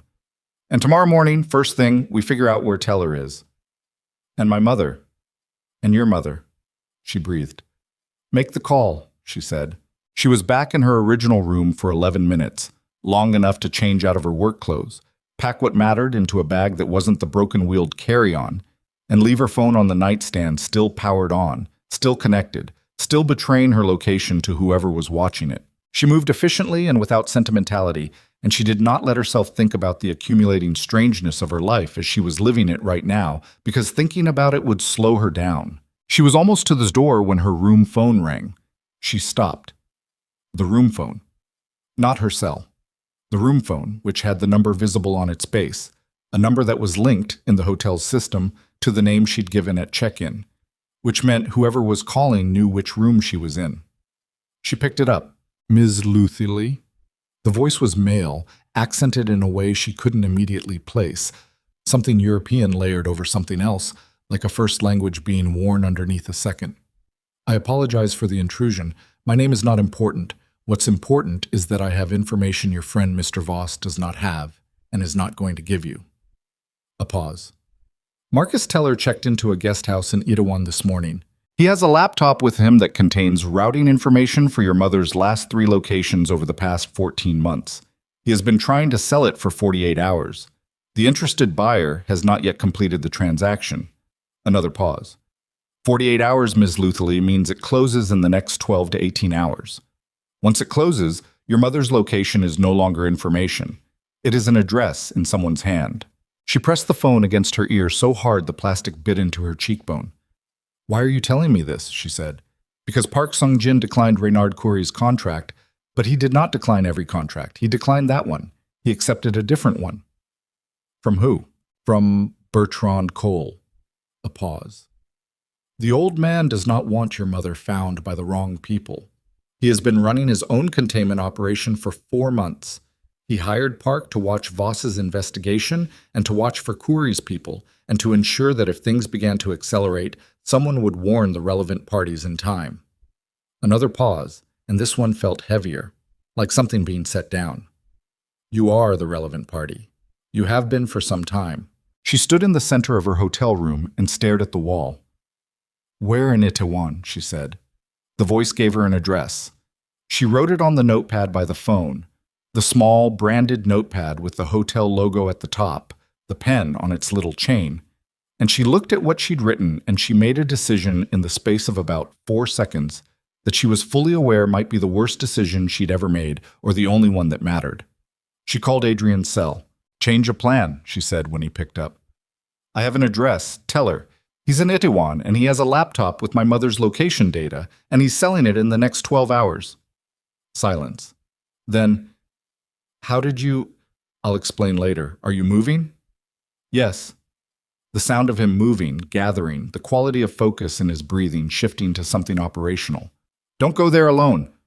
I'm not going to do something stupid. That's not what I said. I said don't go alone. I'll meet you at the service exit in 7 minutes. She hung up. She picked up the notepad. She looked at the hotel logo at the top. Then she folded it twice and put it in her jacket pocket. And she picked up her bag and she walked out of the room, and she did not look back at the phone on the nightstand, still faithfully broadcasting her presence to whoever cared to listen. Itaewon at night was its own ecosystem, bars and restaurants, and the specific compressed energy of a neighborhood that had been reinventing itself for decades. The streets were narrow and bright, and full of the noise of people who had no idea that somewhere in a guest house above a convenience store, a man with a laptop was about to make a decision that would determine whether a woman in a yellow dress got to stay safe or got found. Zola and Adrian walked close, but not touching, moving fast on the uphill street, both of them silent because they had covered the essential points in the car and everything else could wait. She was aware of him in her peripheral vision, the set of his jaw, the way he scanned ahead and then behind without making it visible, the fact that he was in dark clothes and had clearly not come to Seoul, unprepared for the possibility that something like this might happen, which was its own complicated data point she was filing for later. The guest house was above a GS25 convenience store, accessible through a door beside the store's entrance and up a stairwell that smelled like old cooking and cleaning product. 4 floors. The address put Teller on the 3rd. She took the stairs fast. Adrian caught her arm at the 2nd floor landing. Not hard, just a stop. She turned and looked at him. "Let me go first," he said quietly. "You don't know what he looks like." "I have a photo. From 8 months ago, from a company headshot. I need to see his face when he sees me, Adrian. I need to see his reaction because that will tell me in about half a second how much he knows and how scared he is, and that determines everything about how this conversation goes. You standing in front of me removes that." She held his gaze. "I need to go first." He was quiet for a beat. Then he released her arm and stepped back one step and gestured ahead. She went first. 3rd floor. A corridor with 6 doors and a ceiling light that flickered at one end. The smell of cigarette smoke from somewhere she couldn't identify. She walked to the door the address indicated, 3C, and she knocked. Nothing. She knocked again. Harder. A sound from inside. Movement. The particular shuffle of someone who has been sitting in one position for a long time and is now trying to decide whether answering the door is better or worse than not answering it. "Marcus Teller," she said, not loud, but clearly. "My name is Zola Luthuli. You know who that is? Open the door." A long pause. Then the door opened. He was younger than she'd expected. Maybe 28, 29, with the wrung-out look of someone who had not slept in a significant number of days and had been existing on caffeine and low-grade panic. He was in a t-shirt and jeans, and he had the laptop open on the bed behind him, and he looked at her and then past her at Adrian, and something moved through his face that was not quite guilt and not quite fear, but was the specific combination of both that appears in people who have made a bad decision and have been waiting for the consequences without knowing exactly what shape they'd take. "You're him," he said to Adrian. Not to her. "You're Voss." "Close the door," Adrian said. Teller closed the door. All 4 of them, Zola, Adrian, Teller, and whatever Teller had been living with for however many days this had been going on, in a room the size of a generous closet with a bed and a desk and a laptop and a half-empty bottle of water. "I didn't," Teller started. "Don't," Zola said. Her voice was flat. "Don't tell me you didn't mean for it to go this far, because every person who says that is trying to make themselves the victim of their own choices, and I don't have time for it. Tell me about the laptop." He looked at her. He swallowed. "Corey's people gave me access to an aggregator. Immigration data, financial transaction records, social media cross-referencing. It took me 4 months to triangulate the Kuala Lumpur location. I have 3 addresses, 2 false ones she's used in the last 2 years, and 1 current one." He was speaking fast, the words stripped of everything except information, which told her he'd made his decision about which way this was going to go before he opened the door. "I haven't sold it. The meeting was tonight and He stopped. "I didn't go." "Why?" Adrian said. Teller looked at the floor. "Because I looked her up. The woman, your mother." He directed this at Zola. "I looked up what she documented and what happened to the people who were prosecuted, and I looked up what Corey did before he was never prosecuted, and He stopped again. "I couldn't go." Zola looked at him for a long time. She was looking for the thing underneath the thing he was saying, the place where self-interest was wearing the costume of conscience, because she had learned a long time ago that people rarely did the right thing for purely clean reasons, and that was okay as long as the action was right regardless. She found both things in his face. Genuine horror at what he'd nearly done, and genuine terror about what Corey would do when he realized the meeting hadn't happened. "When was the meeting?" she said. 9 o'clock. He checked his phone with a hand that was not entirely steady. 40 minutes ago. "So Corey's people are already aware you didn't show?" "Yes." "And they know where you're staying?" A pause. "Probably." Adrian turned and looked at the door they'd come through. Then he looked at Zola. The look said, "We have very little time and you know it." She knew it. She looked at the laptop on the bed. "Give me the current address," she said to Teller. "The real one. The one you were going to sell." He looked between her and Adrian. "Now, Marcus." He went to the laptop. His hands were shaking enough that he mistyped the first time and had to restart. Then he turned the screen toward her, and she looked at it and she read the address 3 times, burning it into the specific part of her memory that didn't forget things under pressure. And then she took out her phone and photographed the screen, and then she looked at Adrian. "We need to call my mother," she said. "Tonight, before Corey sends someone else." I know. If she has the insurance documentation, she needs to move it, somewhere that can't be traced back to her or to us. I know someone who can receive it safely. A legal contact in Singapore, neutral, protected under attorney-client privilege in 3 jurisdictions. Can you trust them? He looked at her steadily. With my life. It's not your life we're talking about. I know, he said. With hers. She held his gaze for a long moment, running every assessment she had on what she knew of him.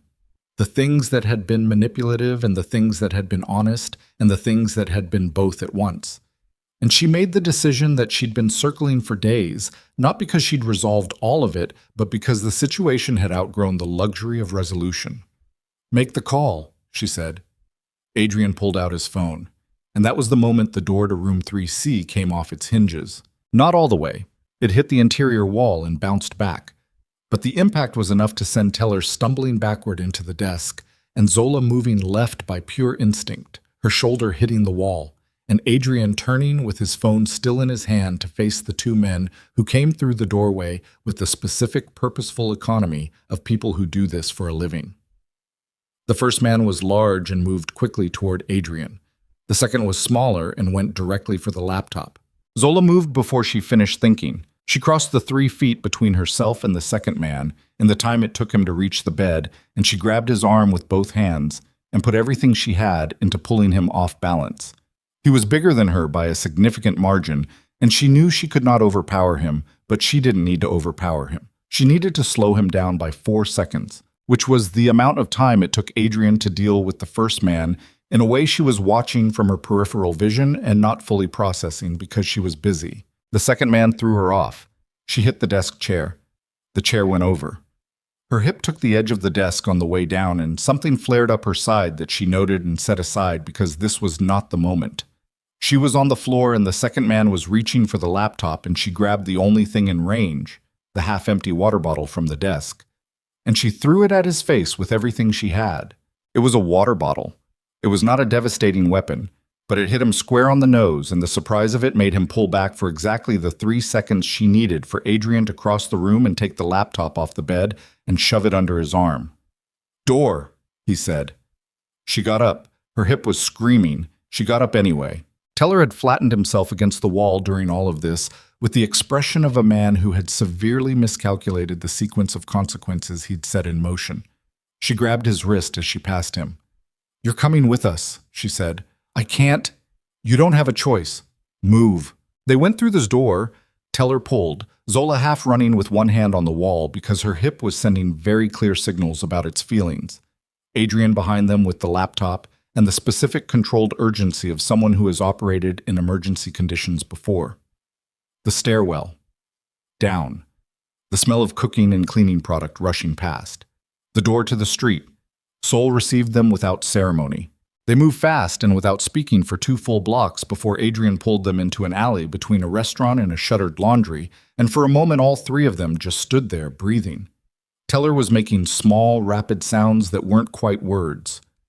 Zola had her hand pressed against her hip and was running a damage assessment that concluded bruised, possibly a small fracture, manageable. Adrian was scanning the alley entrance with the laptop still under his arm and his breathing hard but regulated. "Phone," he said to Teller. "Give me your phone." Teller gave it over without argument. Adrian pulled the SIM card, pocketed it, handed the phone back. He turned to Zola. In the thin light of the alley, she could see a cut along his jaw from whatever had happened with the first man, and he had his free hand pressed briefly against his ribs, checking, assessing, before he dropped it. "Are you hurt?" he said. "Are you?" "Ribs. Probably fine." His eyes moved over her quickly. "Your hip. Probably fine. You should have let me.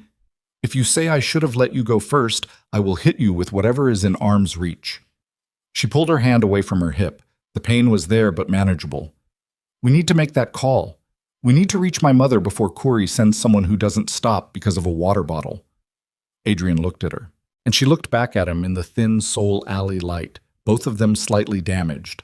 A terrified data analyst breathing too fast between them, a laptop containing her mother's location tucked under Adrian's arm, And somewhere in Kuala Lumpur, a woman in a yellow dress going about her careful, hidden life, not knowing that the distance she'd bought with 11 years of silence was about to, the call connected on the third ring. Adrian had the phone on speaker, held between them in the alley, and Zola stood with her back against the cold brick wall and her hand pressed against her hip, and her whole body braced in the way you brace when you're about to receive something that will reorganize everything. The line was quiet for a moment after the connection. Then a sound, a breath, small and careful and unmistakably human. Then a voice, Adrian. Low, careful.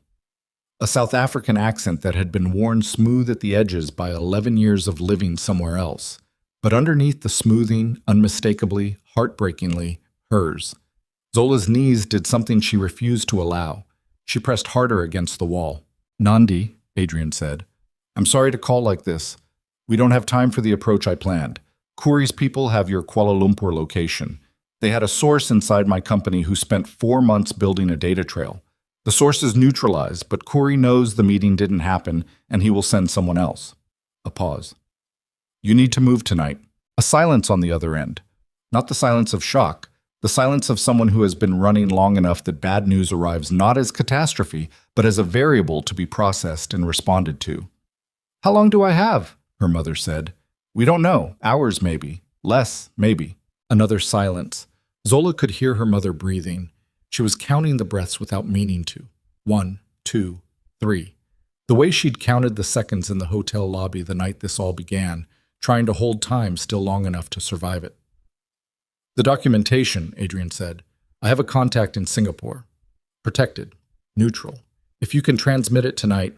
I know how to transmit it, her mother said, and there was something dry and very faintly familiar in the way she said it. An edge of competence, of someone who has been managing her own survival for a decade and does not require instruction on the basics. Zola closed her eyes for 1 second. Then she reached out and took the phone from Adrian's hand. He let her take it without a word. She held it against her ear and she said, Mama. The silence that followed was the longest of her life. Longer than the 4 seconds in the hotel lobby. Longer than the 11 years. It lasted maybe 3 full seconds, and it contained, she thought later, approximately everything. Zoe. Her mother's voice broke on the single syllable. Just that. A crack, a fracture line. One sound carrying 11 years of weight. Zoe, Don't! Her own voice was not steady. She was done pretending it was. Don't explain yet. We don't have time for it tonight. You need to move. You need to transmit the documentation. And then you need to find somewhere safe. And you need to stay there until I can... She stopped. Swallowed. Until I can come to you. A sound from the other end that was not quite a word. Something between a breath and a name. I'm coming, Zola said. Not tonight. But I'm coming. Do you understand me? Yes. Her mother's voice was barely a whisper. Yes, Zoe. Good. She breathed. Move, tonight. Right now. Go. She handed the phone back to Adrian. Her face was wet, and she hadn't noticed when that happened, and she wasn't going to address it in this alley in front of 2 men. She pressed the back of her wrist against her cheek once, and looked up at the thin strip of Seoul sky visible between the buildings, and breathed until she was functional again. Adrian said something quiet into the phone about the Singapore contact and the transmission protocol, and then ended the call. He looked at her, and he didn't say anything, which was exactly right. Teller was against the opposite wall, arms wrapped around himself, trying very hard to be invisible. We need to move, Zola said. They moved. They spent the night in 3 different locations. First, a Jimjilbang, a public bathhouse, where Zola sat in the common area in rented clothes with a heat pack pressed against her hip and waited while Adrian, using a burner SIM teller had somehow been carrying in his jacket, made calls she was not privy to and did not ask about because she trusted the outcome if not entirely the process. Teller sat across from her on a heated floor mat and drank vending machine coffee and looked like a man who had been hollowed out and refilled with regret. At some point around 2 in the morning, he looked at her and said, I know that doesn't cover it. It doesn't, she said. I know. He wrapped both hands around his coffee cup. I needed money. I know that's not an excuse. It's a reason. You can have a reason for doing something wrong. Reasons don't make wrong things right, but they're real. She looked at him steadily. What you do from here is the part that matters. He was quiet for a while. What happens to me? That depends on what Adrian decides and what Bertrand Cole's legal team recommends, and whether Corey's connection to you becomes part of a formal investigation. She paused. You cooperate fully, with everyone who asks. That's the only move you have. He nodded. He looked about 19 years old doing it. Second location? A small business hotel near Hongdae that Adrian booked under a name she didn't recognize, paying cash through an arrangement she didn't ask about because there were parts of having significant resources she was going to have to make her peace with. Teller went to a separate room. She and Adrian sat in hers at the small table by the window, and Adrian opened the laptop and they spent 2 hours going through everything on it. Not the location data, which she had already photographed and memorized and would not look at again until she was on a plane, but the records of Teller's data aggregation, the financial trail connecting him to Corey's network, the timestamps that would allow a proper legal case to be built by people whose job it was to build those. She was thorough and she was precise, and she did not allow herself to think about her mother's voice on the phone until she was done. That was discipline, the specific discipline of someone who has learned that grief is not a river you ford at the narrowest point, but a tide that will be there when you're finished. At 4 a.m, Adrian sent the compiled records to 3 recipients: his Singapore legal contact, Bertrand Cole, and Park Sung-jin, whose firm, properly on the side of the right people now, its loyalties finally clarified, would forward the package to the relevant international law enforcement channels. At 4:17, his Singapore contact confirmed receipt of the documentation Nandi Luthuli had transmitted. At 4:19, Adrian looked across the small table at Zola and said, "It's done." She let out a breath she felt like she'd been holding for 11 years. She slept for 4 hours. Not well. Shallow and restless. Her hip throbbing dully and her mind doing the thing it did when it was too exhausted to stop processing, running and rerunning the events of the past 10 days in slightly different orders as if rearranging them would produce different outcomes. But she slept, which was something. She woke at 9 and showered and dressed and sat on the edge of the bed and called her brother. Saifo answered immediately, which meant he'd been waiting. She'd sent him a single message at midnight. "I'm safe. I'll explain tomorrow." And knowing her brother, he'd been awake since then anyway. "Tell me everything," he said. So she did. She told him about the file in the hotel lobby, and Adrian, and the photograph, and Teller, and the alley, and the phone call. She told him slowly and carefully, and she let him be quiet in the places where he needed to be quiet, which were several. She heard him breathe through the revelation about their uncle with the specific quality of a person absorbing something that reorganizes a decade of their personal history. She heard him make a sound she recognized, the particular sound Saifo made when he was refusing to cry, a kind of controlled exhale through his nose. When she got to the part about their mother's voice on the phone, "She's alive," he said. Not a question, just needing to say it. "She's alive. And you're going to her?" "Yes." A long pause. "I want to come." "I know." She thought about it. "Not yet. Let me go first. Let me have this first part, and then we figure out the rest together." He was quiet for a moment. Then, "Did she ask about me?" "We didn't talk long enough." She pressed her hand flat on her knee. "But she wrote about you. In the letters she never sent. Adrian showed me. She wrote about both of us." Another long pause. She could hear the Johannesburg morning behind him. Distant traffic, a bird she couldn't identify, the specific sound of home.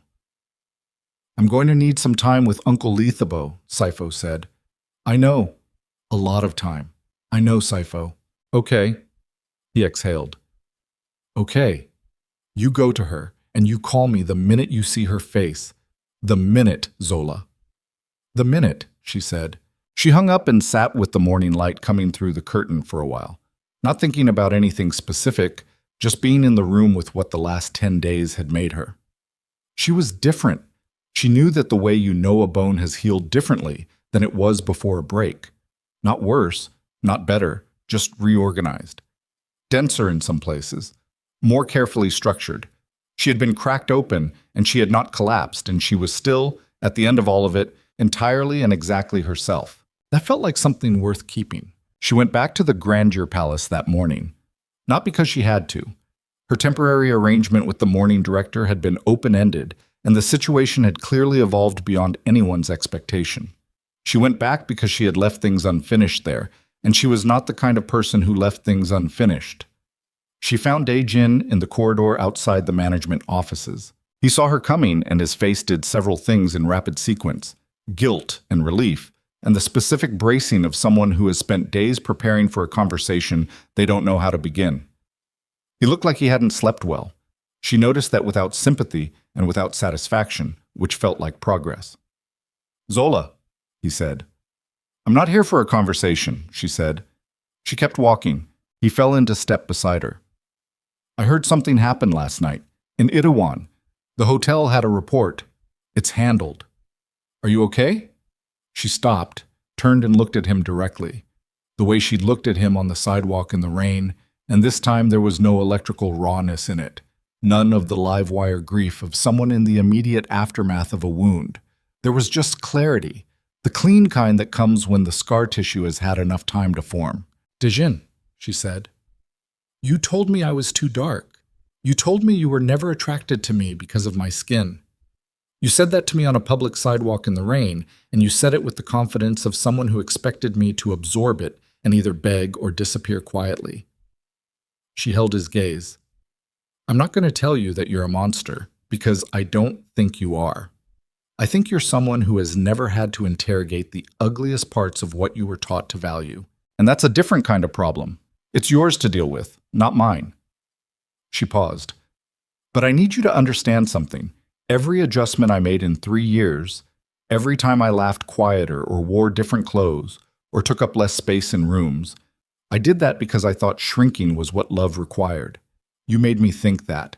And I'm not angry at you about it anymore. I'm just done." He stood there. His mouth was open slightly. Whatever he'd prepared to say had clearly not been this. "Done," she repeated. Then she turned and kept walking. She heard him standing in the corridor behind her for a moment, and then she heard him walk the other way, and that was the last she would see of Dae-jin Kwon, a man retreating in the opposite direction, which was, in the end, the only accurate image of him she'd ever had.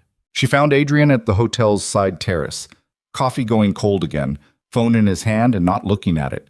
He saw her coming, and he stood, which she registered and didn't remark on. She sat down across from him. The morning was gray, a thin cloud cover softening the Seoul skyline into something gentler.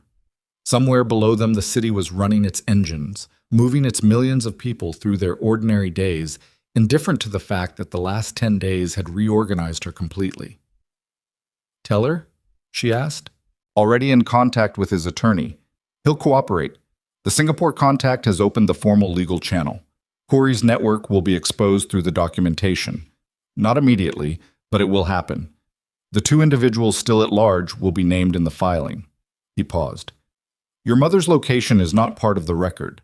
She will need to relocate once more as a precaution, but after the filing is formalized, the immediate threat is significantly reduced." "How long? For the filing? Weeks? For the threat level to drop to something manageable? Months." He looked at her steadily. "She'll need to keep moving for a while longer, but it ends. It actually ends now." She nodded. She looked at the cold coffee and then at his face, and she said, "I need to say something to you, and I need you to let me say it without responding until I'm finished. Okay? You did things wrong. The way you built the approach to me, the management of information, the engineered circumstances, those were violations of my ability to make informed choices about my own life, and I don't think your intentions retroactively clean them. I need you to know that I know that, and that I'm not going to pretend it was acceptable because the outcome was good." He held her gaze, said nothing. "And you did things right," she said. "You kept a promise that wasn't yours to begin with. You spent years and real resources on a woman you never met because someone you loved asked you to. When things accelerated, you stayed. When I told you I didn't like you, you sat with that without trying to manage it. And last night, in that alley, you let me go first." She paused. "I notice what people do when it costs them something. That's what I notice." She stopped speaking. A pause. "Cause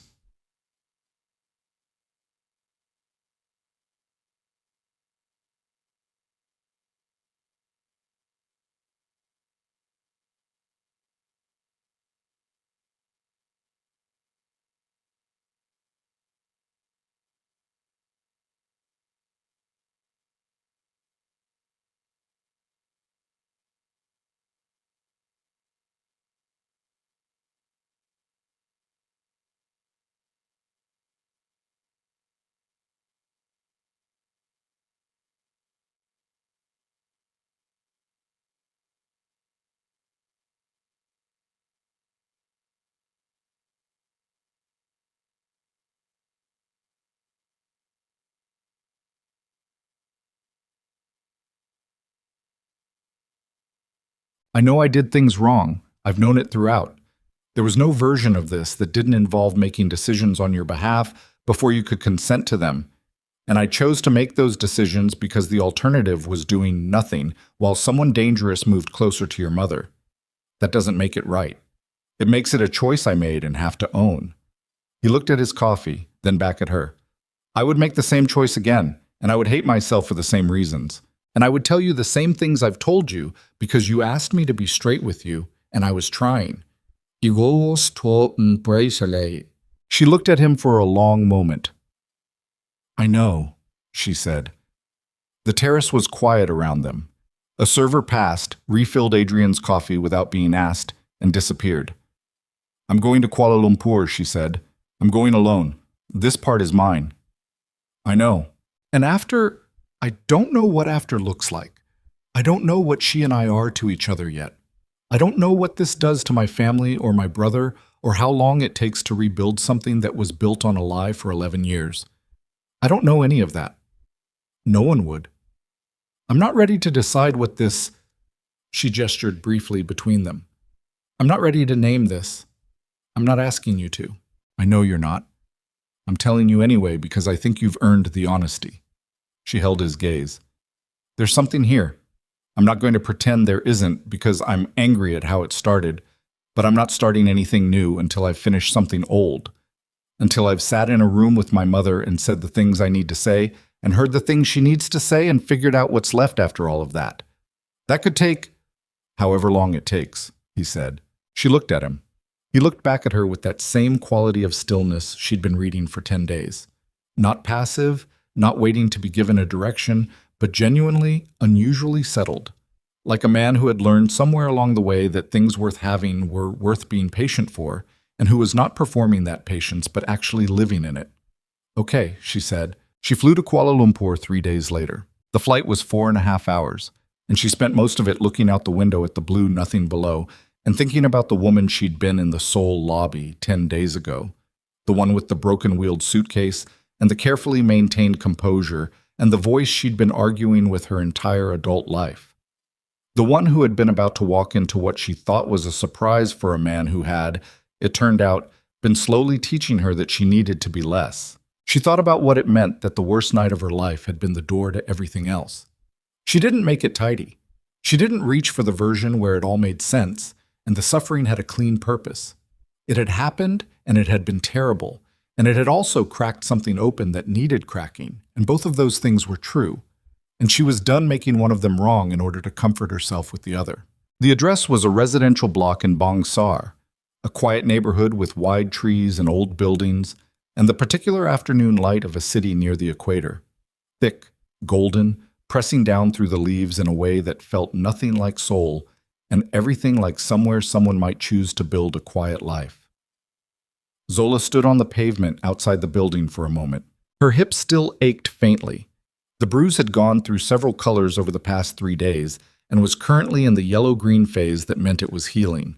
She pressed her hand against it once, briefly, the way you touch a healing thing to confirm it's still there. Then she went up, 2nd floor. A wooden door with a small potted plant outside it.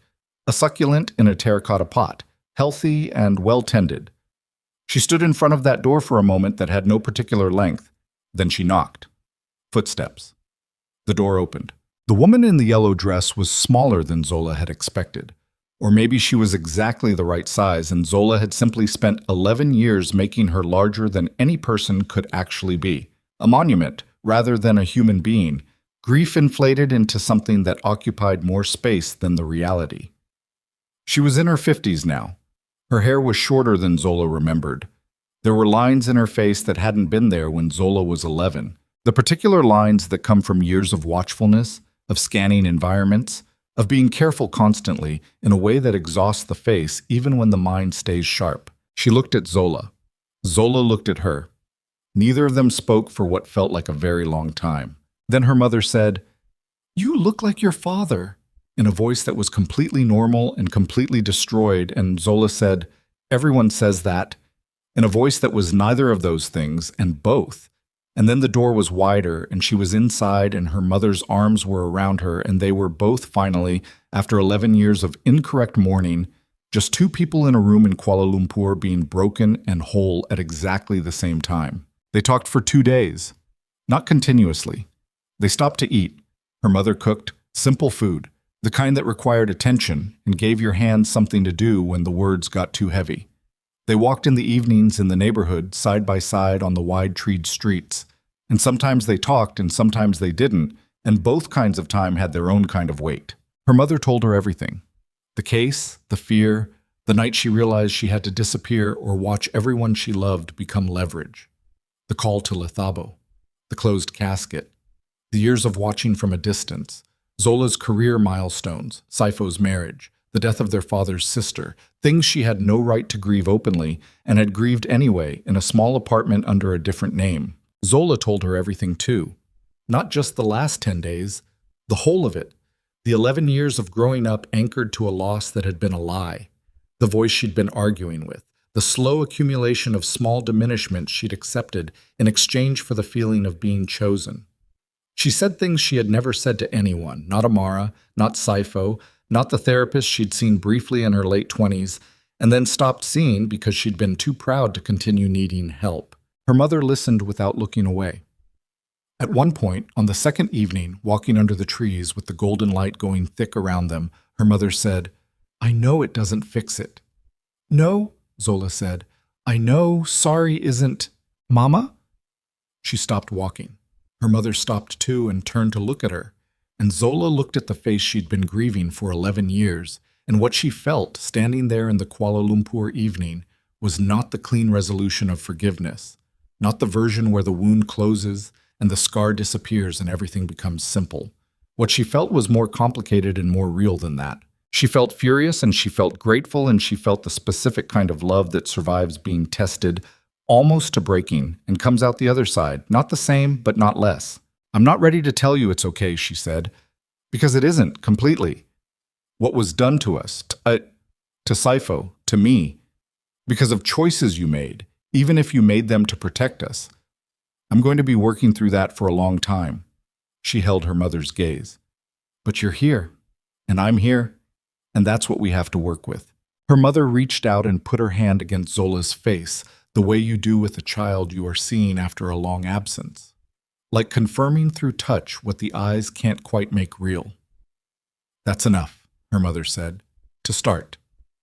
"To start," Zola agreed. She called Saifo from the airport on the way out. He listened to all of it with the specific quality of attention that meant he was sitting very still and probably in the dark and would need a long time afterward to be around other people. When she finished, the silence lasted for a full minute.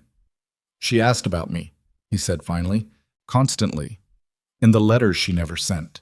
In every conversation." Zola pressed the phone against her ear. "She knows about your daughter, Saifo. She knows her name." Another silence. The sound of her brother not crying, which was one of the most familiar sounds in her world. "I'm going to go to her," he said. "Soon." "I know, she's ready." "And Uncle Lethabo, that's between you and him. I've said what I needed to say to him. The rest is yours." She heard him breathe. "You sound different." "I am different." "Good different or just different," she said. "I'll tell you more when I'm home." She hung up as the boarding announcement came through. She landed back in Seoul because she had a bag there, and a few days remaining before she needed to make decisions about what came next. Her contract in Johannesburg, her apartment, the shape of a life that had been reorganized from the foundation and was waiting to be rebuilt along different lines. Adrian met her in the hotel lobby, not at the airport. She hadn't told him her flight. He was simply in the lobby, in his usual spot in the alcove near the structural pillar, coffee going cold, not performing casualness but also not performing urgency. He stood when he saw her. She walked across the lobby. The marble floors caught the light the same way they had 10 days ago, when she'd walked in with a broken-wheeled suitcase and watched everything she thought she knew dissolve. She walked the same distance differently now, which was the only way she could think to describe it. Same lobby, same distance, same woman, carrying different weight. She stopped in front of him. "How is she?" he said. "Alive," Zola said. "Actually alive. Working on the rest." He nodded. She looked at him in the lobby light, the cut on his jaw healing at the same pace as her hip, both of them slightly marked by the same night, which was the kind of symmetry she didn't have a framework for yet. She thought about what she'd said on the terrace 3 days ago. Something here. Not ready to name it. She was still not ready to name it, but she was standing in front of it, which was a different thing than running from it, and she was done running from things that deserved her attention. I have to go home, she said, figure out what my life looks like now that it isn't built around a loss that turned out to be a lie. I know. That's going to take a while. I assumed, and I'm going to be angry about several things for a while longer, including some things you did. I know that too. She looked at him for a moment. In the alcove behind him, the photograph taker's usual lobby angle would capture nothing interesting. Just two people standing a reasonable distance apart, talking, in a hotel lobby in Seoul. Just two people who had survived the same 10 days and were standing on the other side of them trying to figure out what they owed each other and what they'd earned. When you're in Johannesburg, he said carefully, for work or any other reason, I have an office in Cape Town. I know you do. You told me. Cape Town is 3 hours from Johannesburg. Adrian. I'm not asking for anything, he said. I'm just stating a geographical fact. She looked at him for a long moment. And then, for the first time in 10 days, in longer than that, if she was being fully honest with herself, she smiled. Not a performance, not a managed expression, just a small, real smile that arrived without her intending it and sat on her face without apology. 3 hours, she said, give or take traffic. She picked up her bag. She walked toward the elevator. She did not look back, but she heard him sit back down in his chair, unhurried, settling in for whatever came next with the patience of someone who has learned that the things worth waiting for are worth exactly the waiting they require. Outside, Seoul continued its indifferent, relentless, beautiful life. The rain had stopped 2 days ago, and the sky was the particular blue that only appears after rain has cleaned it thoroughly, sharp and deep, and holding the light differently than before. Somewhere in Bangsar, a woman in a yellow dress was packing a bag and making plans to move somewhere new for the last time. Somewhere in Johannesburg, a man who had been a boy who had lost his mother was sitting with the knowledge that she was alive and deciding how to be in a world reorganized by that fact. Somewhere in Cape Town, an elderly attorney with shaking hands was reading a legal filing that represented 9 years of keeping a promise, finally fulfilled. And in an elevator in a Seoul hotel, a woman pressed the button for her floor and watched the doors close on a lobby that had been, 10 days ago, the site of her ruin. She looked at her own reflection in the elevator's mirrored wall. She did not look away. The elevator moved upward, and she moved with it, and outside the glass the city's skyline rose around her, and she carried everything she was. All of it, the anger and the love and the loss and the parts that were healing and the parts that still needed time, and the voice she had finally, after 31 years, learned to argue back into the quiet of a room of her own. That was enough. That was, in the end, exactly enough.